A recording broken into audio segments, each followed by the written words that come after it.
Assalamualaikum warahmatullahi wabarakatuh.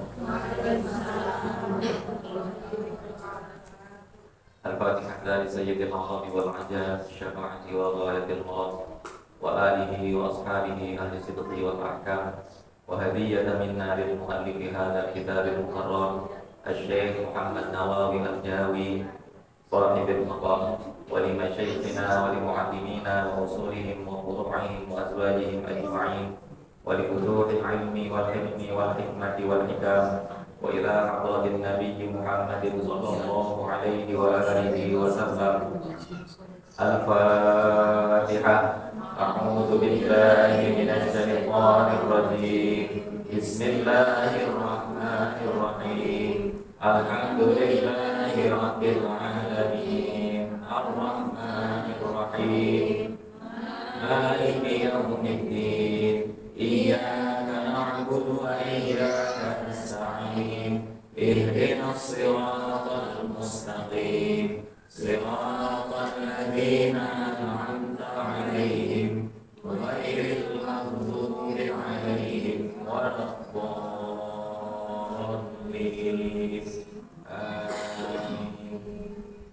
Bismillah walhamdulillah wassalatu wassalamu ala rasulillah Sayyidina Muhammad ibn Abdullah wa ala alihi wa ashabihi wa mawala.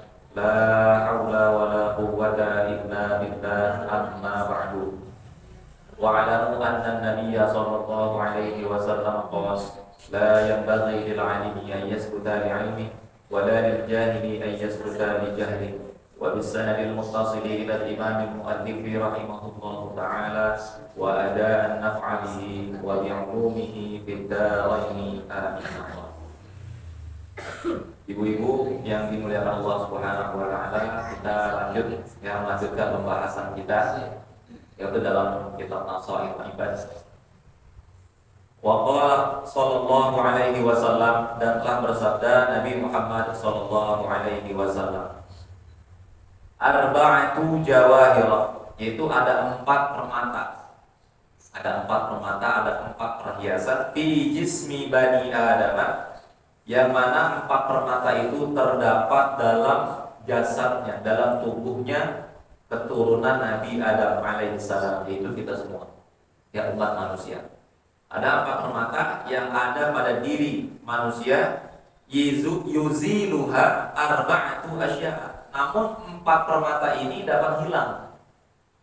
Ya, kita punya perhiasannya berupa permata.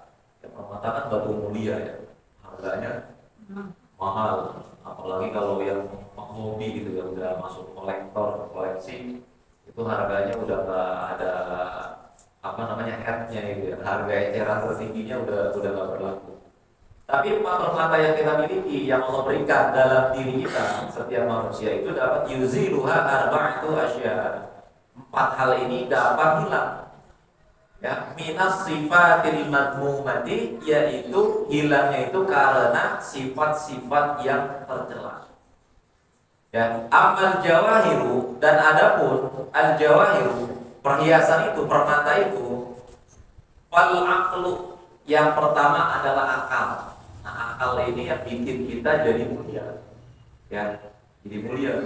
Kita beda sama hewan, sama gunung, pepohonan, jin. Itu yang membuat kita sebagai seorang manusia itu lebih mulia dari makhluk apapun. Ya, wa huwa jawharur ruhani, yaitu perhiasan rohani.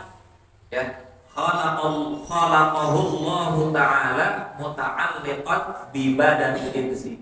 Yang mana Allah Subhanahu wa taala menciptakan akal tersebut muta'alliqan bi badanil insi, yang melekat, nempel, ada di dalam diri kita, di dalam rohani kita, ya, pada setiap manusia.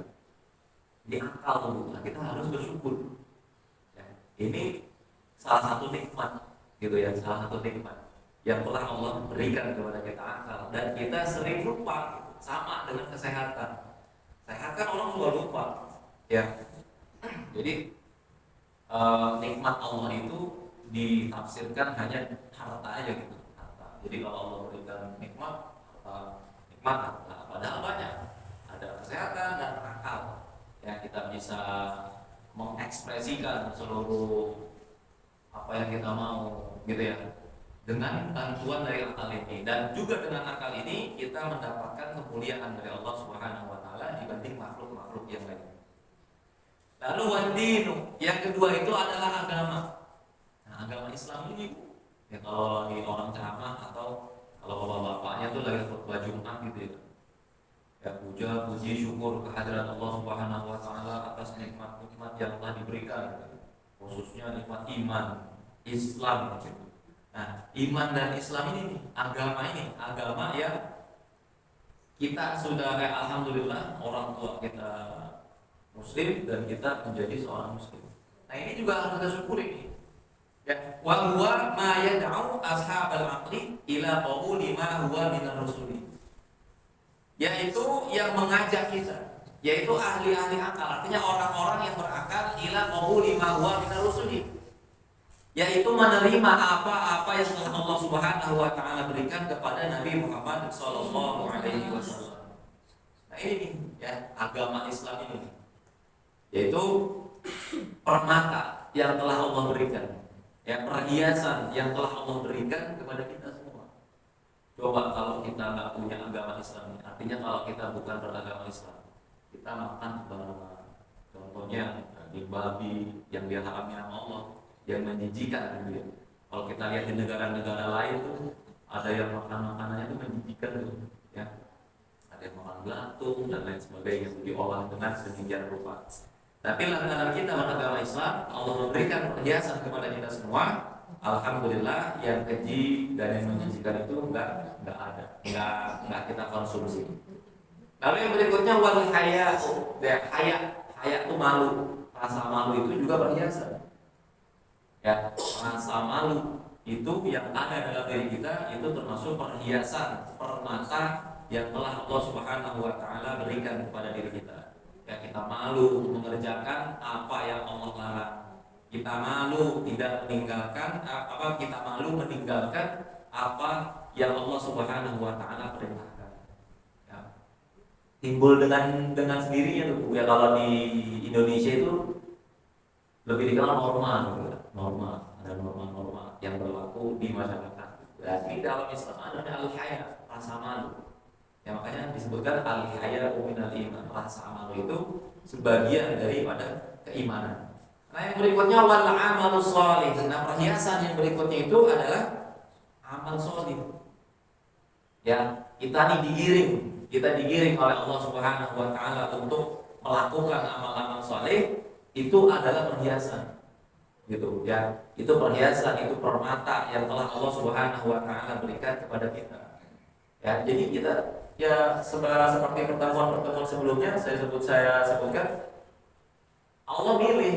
Allah Subhanahu wa taala milih kita untuk apa? Untuk menjalankan apa yang Allah perintahkan dan menjauhi apa-apa yang Allah larang. Ya, jadi badan kita bergerak. Kenapa bergerak? Ya karena iradahnya Allah Subhanahu wa taala, kehendak dari Allah Subhanahu wa taala melakukan hal-hal baik, menjauhkan segala macam yang Allah larang. Lalu yang 4 hal itu bisa hilang tuh tadi ya. Nama yuziluha arba'atu asya, dan 4 hal tersebut dapat hilang dengan 4 hal yang lain. Nah, yang pertama itu fal ghadabu yuzilul aqla. Yang pertama marah. Marah itu dapat menghilangkan akal kita. Ya, kita pernah marah lah gitu ya. Pernah marah atau kita pernah lihat teman kita, tetangga kita marah, saudara kita marah. Itu akalnya itu sepersekian detik hilang tuh. Ya, hilang. Ya. Jadi sesuatu yang sebenarnya seharusnya nggak dikerjain dia kerjain karena marah.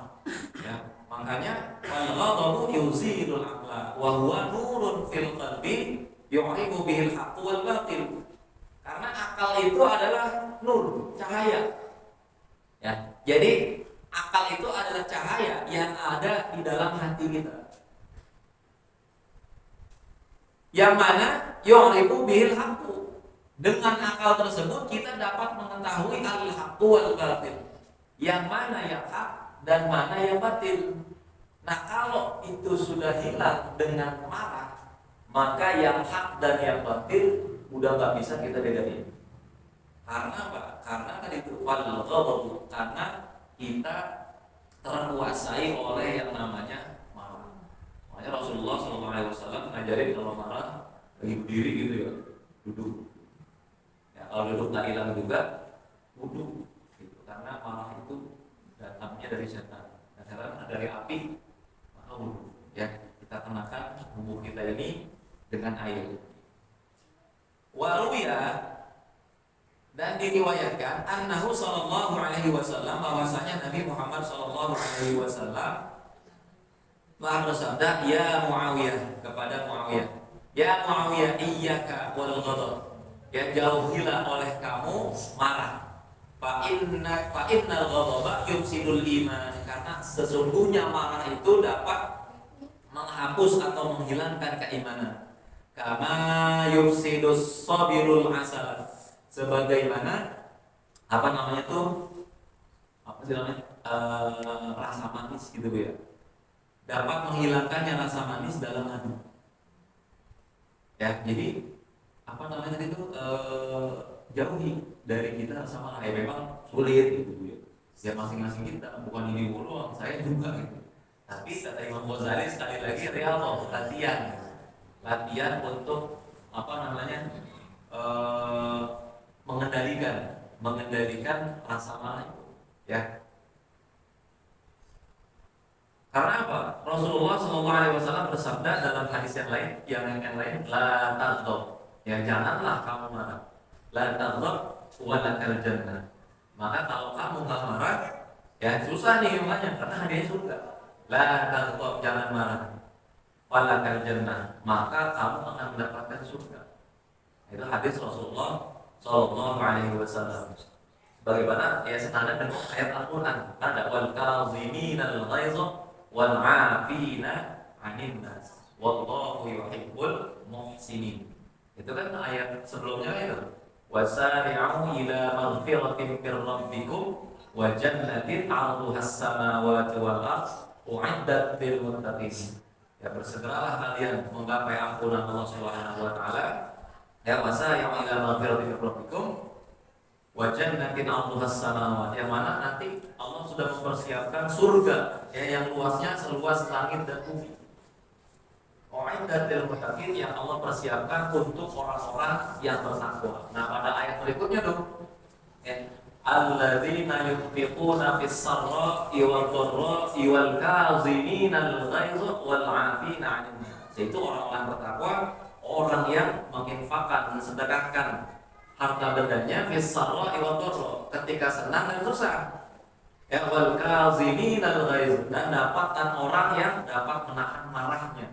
Wal kaziminal ghaiz wal 'afina 'anil nas, dan orang yang memaafkan, yang memaafkan di antara manusia. Ini susah Bu. Makanya Allah bilang janji itu, u'iddat lil muttaqin, itu surga yang Allah siapin untuk orang-orang yang bertakwa. Tapi itu salah satunya, wal kaziminal ghaiz, ya orang-orang yang dapat menahan amarahnya. Susah lu mendang-mendang, apalagi kalau kita nih kebetulan duitnya lebih banyak dari tetangga kita, duit kita lebih banyak dari ya orang-orang sekeliling kita, itu susah. Atau jabatan kita lebih tinggi lah, kita punya jabatan lebih tinggi dari orang-orang sekeliling kita, kita punya harta kekayaan lebih banyak daripada orang-orang sekeliling kita. Wah, itu udah susah banget. Tapi kita bisa belajar dari para sahabat Nabi. Ya, jadi ada Sayyidina Ali bin Abi Thalib ketika dalam suatu pertempuran itu musuhnya udah jatuh, Sayyidina Ali tinggal lepas. Tapi ketika mau ditebas, Sayyidina Ali duluan. Jadi pedangnya udah nggak ada nih, udah kalau main catur udah sekat mati, udah nggak bisa jalan lagi. Ketika musuhnya jatuh, udah mulai terbang sama Sayyidina Ali, dia berudah, namun kalau Sayyidina Ali nggak jadi itu pas, ya nggak jadi itu pas, dia selamat lantaran menghina Sayyidina Ali. Lalu ditanya sama sahabat-sahabat yang lain, kenapa kau tidak bunuh itu musuh yang udah tinggal dikit lagi, ya kau itu udah menang, udah 1/99. Kata Sayyidina Ali, tadi waktu lagi perang lagi 50-50 gitu ya, 50-50 gitu, aku berdoa karena Allah. Jadi ketika aku membunuh atau aku dibunuh itu karena Allah Subhanahu wa taala. Tapi ketika dia ngeludahin mukaku, maka di situ ada amarah dalam hati gua. Jadi ketika ngeludahin udah niatnya bukan karena Allah lagi, udah marah. Kalau bahasa kita sialan, gua ngeludahin, jadi udah amarahnya udah mulai keluar. Nah dari itu Sayyidina Ali menahan amarahnya. Jadi gitu susah, memang susah. Lalu ada Khalifah Umar bin Abdul Aziz, ya. Khalifah Umar bin Abdul Aziz juga seperti itu. Ya, ketika dia jadi khalifah, jadi pemimpin, ada salah seorang terdakwa yang mana terdakwa itu mendapatkan hukuman dera, dicambuk, ya, dipukul. Ketika mendapat hukuman dera itu Khalifah Umar bin Abdul Aziz udah mutusin, ya perkaranya diputusin bahwa si orang ini mendapatkan hukuman sekian pukulan. Ini terdakwanya maki-maki. Saya Khalifah ini betul dihina. Akhirnya hukumannya dibatalkan pada saat itu. Ditanya, kenapa? Tadi aku memutuskan perkara itu karena Allah Subhanahu wa taala. Tapi ketika dia menghinaku, itu di hatiku tuh timbul rasa marah, merasa terhina. Maka ketika aku putuskan perkara tersebut, maka aku memutuskannya karena aku benci sama dia. Karena aku marah, karena aku gak senang sama dia. Jadi seperti itu. Ya kita semua itu, saya pribadi, ibu-ibu yang hadir di sini, kita sama-sama belajar, kita latihan, ya salah, minimal astagfirullahaladzim. Ada yang sok lapangan tuh, ya sialan gitu dia, orang astagfirullahaladzim. Udah kalau usap dadanya, astagfirullahaladzim. Ya, jangan sampai. Ya, untuk kalau kita ada ingetin, ingat gitu ya. Kan bisa gitu ya. Jemput. Iya. Jemput. Kalau nyebut gitu. Ya. Nah itu tuh kayak gitu. Malah kalau kita diingetin nyebut. Kalau nyebut gitu. Ya. Nah itu orang berbaik hati kepada kita supaya Allah Subhanahu wa taala mengampuni kita agar amal ibadah kita itu lurus hanya karena Allah Subhanahu wa taala. Malah dimarahin. Gitu ya. Kalau nyebut. Ya, jangan. Yang mudah-mudahan kita semua dapat melakukan hal yang demikian. Kita lanjutkan ke hadis yang berikutnya. Anin Nabi sallallahu alaihi wasallam, dari Nabi Muhammad sallallahu alaihi wasallam, annahu qala, bahwasanya beliau bersabda, arba'atun, ada 4 hal lagi. Fil jannati khairun minal jannah. Jadi ada 4 hal di dalam surga, fil jannah khairun, yang mana 4 hal ini lebih baik minal jannah, dari surga itu sendiri. Surga itu kan darun ni'am, ya, tempat di mana segala macam kenikmatan itu ada. Ya, jadi apapun kenikmatan itu semuanya ada. Jadi kalau ibu menghayal kenikmatan itu apa? Nah, itu udah pasti ada. Ya, karena apa? Mala ainun ra'at wala udhunun sami'at wala khatara ala qalbil bashar. Jadi surga itu sesuatu yang mana mata kita nggak pernah lihat. Ya, wala udhunun sami'at, telinga kita nggak pernah dengar. Wala khatara ala qalbil bashar, dan nggak pernah terlintas dalam imajinasi kita, hayalan kita. Jadi kalau kita bisa menghayal sesuatu yang paling nikmat, maka surga lebih hebat dari itu. Nah ini disebutin ada di dalam surga itu ada yang lebih baik. Padahal surga itu sudah disebutin darunnya, tempat segala macam kenikmatan. Tapi ada lagi 4 hal itu yang lebih baik daripada surga itu sendiri. Yang pertama, ya, kebaikan yang lebih baik daripada surga itu sendiri adalah al-khuludu fil jannah, yaitu kekalnya kita di dalam surga. Ibu misalkan kondangan gitu ya, kondangan di gedung, makanannya banyak, cuma kan terbatas bu, kita ngejedok di situ kan nggak boleh, dia dulu gitu ya, dilihatin orang, kan gantian gitu ya, nggak mungkin sampai seharian di situ kan nggak mungkin.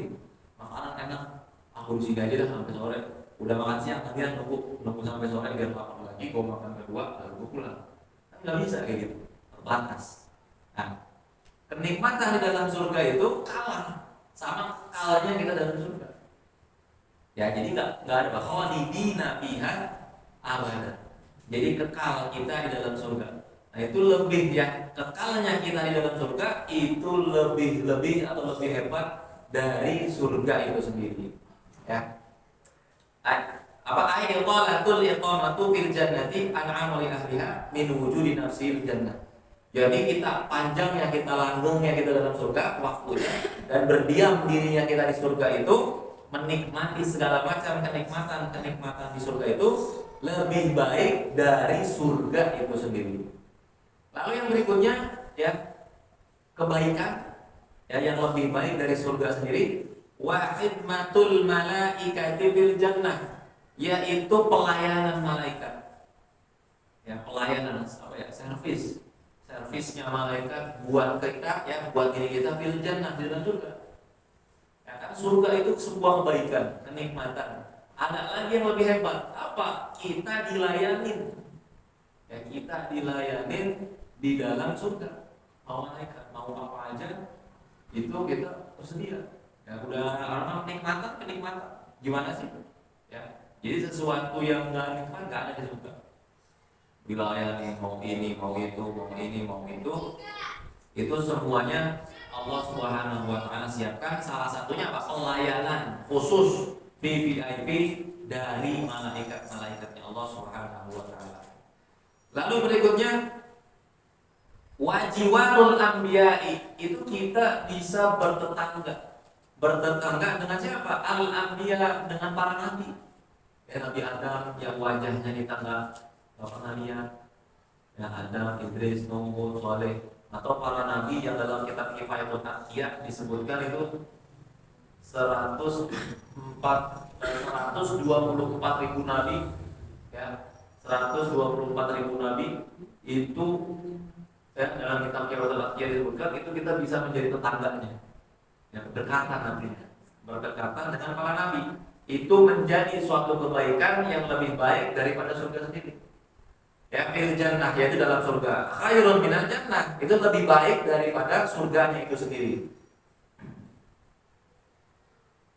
Lalu yang berikutnya wa ridwallahi ta'ala fil jannah. Nah, yang ini yang paling penting. Kita mendapatkan keridhaan Allah Subhanahu wa taala di dalam surga. Jadi kita ridho. Ya, jadi Allah Subhanahu wa taala meridhoi kita. Dalam apa? Jazaohum 'inda rabbihim jannatu 'adnin tajri min tahtihal anhar, ya khalidina fiha abada, radhiyallahu 'anhum wa radu 'an, radhiyallahu 'anhum. Ya, Allah Subhanahu wa taala meridhoi mereka semua. Siapa? Ya ahlul jannah. Wa radu 'an, dzalika liman khasyiya rabbah. Siapa yang mendapatkan keridhaan Allah Subhanahu wa taala? Dzalika liman khasyiya rabbah, yaitu orang-orang yang memiliki rasa takut kepada Allah Subhanahu wa taala. Nah, ini kita di sini, Bu. Rasa takut mau berbuat buruk gitu ya. Kita takut pada Allah Subhanahu wa taala, atau kita meninggalkan apa namanya? Kewajiban kita, perintah-perintah Allah, takut Allah marah. Takut Allah memberikan balasan kepada kita. Nah, itulah yang radhiyallahu anhum wa radu an, dzalika liman khasyiya rabbah. Nah, kayak untuk ilmu ini gitu, saya kalau di speaker kalau Kamis suka ingat itu. Kalau Kamis kan pengajiannya habis maghrib. Sengaja saya nggak sebutin yang wajibnya sholat maghrib.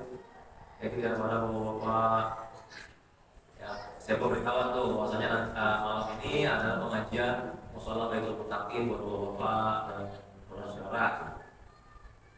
Mari kita ramaikan gitu. Yang mengajar kita pada malam hari ini adalah guru kita, guru Kiai Haji Muhammad Haris Hakam SHMA.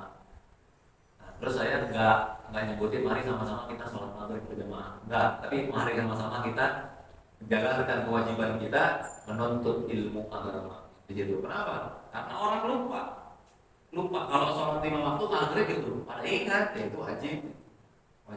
Tapi mereka lupa kalau menuntut ilmu juga wajib, dan juga kewajiban kita sebagai seorang muslimin dan muslimat, orang yang mengaku agamanya adalah Islam.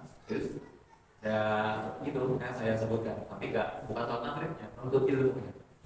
Tadi ya, ridha Ta'ala fil jannati khairun minal jannah. Ridhonya Allah, keridhaan Allah ketika kita di dalam surga itu lebih baik daripada surga itu sendiri. Ada yang mau tanya aku apa nantinya? Lanjut ya. Lalu berikutnya wa arba'atun, ada lagi 4 hal. Finnari, tapi kebalikannya. Tadi di surga, sekarang dalam neraka. Ada 4 hal ya, finnari syarrun minan nar, yang lebih buruk dari nerakanya sendiri. Ya. Neraka darul azab, ya tempatnya azab. Ya tempatnya orang dihukum, tempatnya orang disiksa. Ya dalam riwayat dikatakan serendah-rendahnya hukuman di neraka itu yang Allah Subhanahu wa taala berikan kepada pamannya Nabi. Ya dikasih dalam riwayat dikatakan ada yang mengatakan pakai sendal, teropah, ada yang mengatakan pakai batu kerikil, yang mana kerikilnya itu dari neraka, dari bara, diinjak gitu. Kakinya diinjak, ubun-ubunnya mendidih, kumpul. Ya darahnya mendidih semua. Itu yang paling ringan. Bagaimana yang paling beratnya gitu. Cuma gitu doang nginjak doang. Kita nginjak puntung rokok gitu ya. Nginjak puntung rokok sebenarnya kita lagi nyengket, kan panas. Ya, atau nginjak beling, nginjak paku. Itu udah sakit. Nah, ini Allah Subhanahu wa taala mengambil bara api dari neraka yang mana diinjak dan mendidih darah kita, ubun-ubun kita. Itu yang paling ringan. Bagaimana yang paling buruk? Nah, ini ada lagi yang paling buruk. Yang paling buruk itu apa? Yang pertama, al-khuludu fin nari syarrun minan nar. Kekalnya kita di neraka, auzubillah ya. Kekalnya para ahli neraka di dalam neraka itu enggak ada batasannya. Kapan mau dikeluarin? Ya, kalau disiksa terus gitu. Ya. Kalau kita melihat sesuatu yang mengerikan gitu ya, taruhlah dalam film atau dalam video-video pendek itu kan udah ngeri gitu. Ya, apalagi kita menjalani itu, nauzubillah itu yang pertama tuh. Ya, keburukan atau sesuatu yang lebih buruk dari neraka itu sendiri. Nah, yang kedua adalah taubihul malaikatil kuffara fin nari syarrun minan nar. Ya, yaitu celaan, hinaan, siksaan dari para malaikat terhadap orang-orang kafir fitnah di dalam neraka. Syarrun minan nar. Ya, nerakanya itu udah buruk. Tapi siksaannya malaikat, celaan malaikat di dalam neraka itu sendiri itu lebih buruk. Ya, lebih kejam. Ya. Makanya tadi juga neraka juga begitu. Mala ainun ra'at wala udhunun sami'at wala khatara 'ala qalbil bashar. Dalam sejarah itu penyiksaan yang paling kejam itu kalau saya baca sejarah itu penyiksaan yang paling kejam itu dilakukan sama Vlad Dracula. Nah, kita tahu Dracula ya. Dracula itu ada tuh Vlad Dracula itu seorang raja yang mana musuhnya itu adalah Turki Utsmani, kerajaan Islam. Itu ketika Turki Utsmani tentaranya ditangkap, ada ratusan tentara, itu disiksa. Jadi tangan yang ini diikat di kuda, yang ini kuda. Jadi kudanya larinya ke sana, dari arahnya berlawanan, atau tangannya ke sana, kudanya kakinya ke sana, tarik gitu. Atau ditusuk dari duburnya sampai kepala. Nah, terus jasadnya itu yang masih menempel di kayu itu ditancapin di pintu gerbang kerajaan dia. Jadi ketika Turki Utsmani mau menyerang, dia melihat tentara Islamnya itu udah pada ditancap gitu. Nah, itu makanya disebut Dracula, menghisap darah gitu. Ya, jadi ada penyelewengan sejarah. Ya, sebenarnya adalah pembantaian umat Islam pada saat itu. Ya, kayak gitu. Nah, itu udah mengerikan, Bu.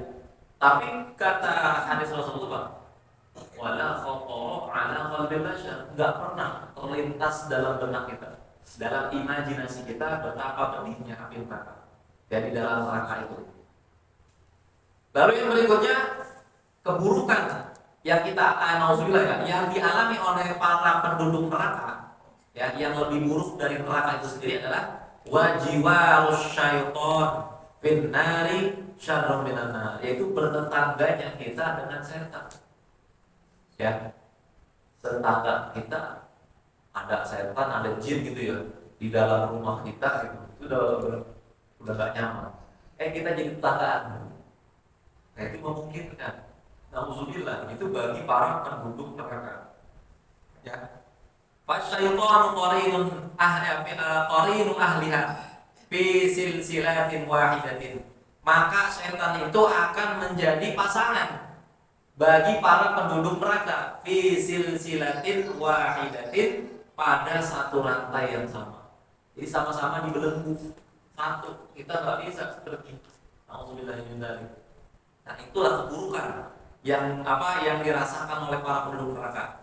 Lalu yang berikutnya adalah ghadabullahi ta'ala fin nari syarrun minan nar, yaitu marahnya Allah, murkanya Allah Subhanahu wa taala kepada penduduk neraka itu syarrun minan nar, itu lebih buruk daripada api neraka itu sendiri.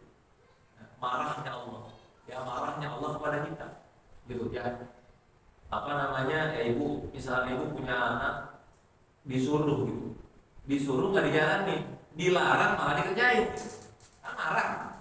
Allah nyuruh kepada kita, Allah melarang. Yang Allah suruh nggak dikerjain, yang Allah larang dikerjain, malah dawam terus menerus gitu ya, istiqomah untuk melakukan keburukan. Ya Allah marah. Nah ketika kita orang-orang para ahli neraka ini masuk mendapatkan siksaan di neraka, ini marahnya Allah, murkanya Allah Subhanahu wa taala, ini akan Allah tumpahkan. Ya na'udzubillahi min dzalik.